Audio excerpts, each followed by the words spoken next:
लोकसभा निवडणुकादरम्यान मतदानाच्या टक्केवारीत डेटा प्रकाशित करण्यात विलंब झाल्याबद्दल निवडणूक आयोगावर प्रचंड टीका झाली होती।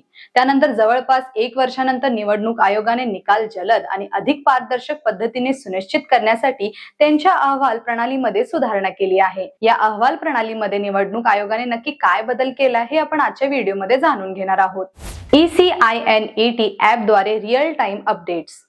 नवीन उपक्रमाअंतर्गत प्रत्येक मतदान केंद्रावरील अध्यक्षीय अधिकारी दर 2 तासांनी मतदानाचा डेटा थेट ECINET ॲपमध्ये प्रविष्ट करतील। हे जुन्या मॅन्युअल रिपोर्टिंग सिस्टमची जागा घेईल, ज्यामुळे मतदान डेटा सार्वजनिक होण्यास अनेकदा 4 ते 5 तास किंवा त्याहून अधिक विलंब होत असे। एकदा प्रविष्ट केलेला डेटा मतदारसंघ पातळीवर आपोआप एकत्रित केला जाईल आणि दर 2 तासांनी अपडेट केलेल्या वोटर टर्न आउट ॲपद्वारे प्रकाशित केला जाईल। मागील वेळापत्रकाप्रमाणेच परंतु खूप जलद होईल। तर ही प्रक्रिया कधीपासून सुरू होईल?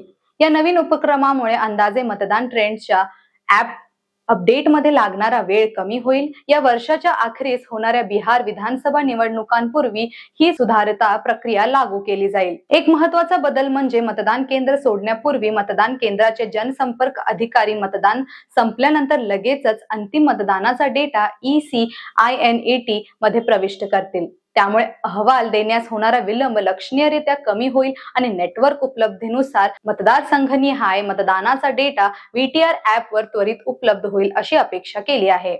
उपक्रमाचे नेतृत्व कोण करत आहे? भारतीय निवडणूक आयोग आता अंदाजे मतदान टक्केवारीच्या ट्रेंड्सबद्दल वेळेवर अपडेट देण्यासाठी एक सुव्यवस्थित तंत्रज्ञान चालित प्रणाली सुरू करीत आहे। ही नवीन प्रक्रिया पूर्वीच्या मॅन्युअल रिपोर्टिंग पद्धतींशी संबंधित वेळेचं अंतर लक्षणीयरित्या कमी करते, असं निवडणूक आयोगाच्या एका अधिकृत निवेदनात म्हटले आहे।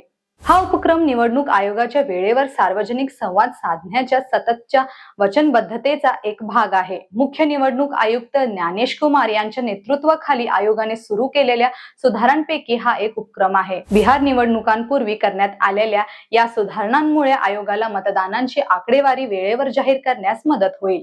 या तंत्रज्ञानाचा वापर केल्यामुळे मतदान प्रक्रियेत अधिक सुलभता पारदर्शकता येईल का? तुमचं मत आम्हाला नक्की कळवा। व्हिडिओ आवडला असेल तर ट्रेंडी गप्पा या YouTube चॅनेलला सबस्क्राईब करायला विसरू नका। धन्यवाद।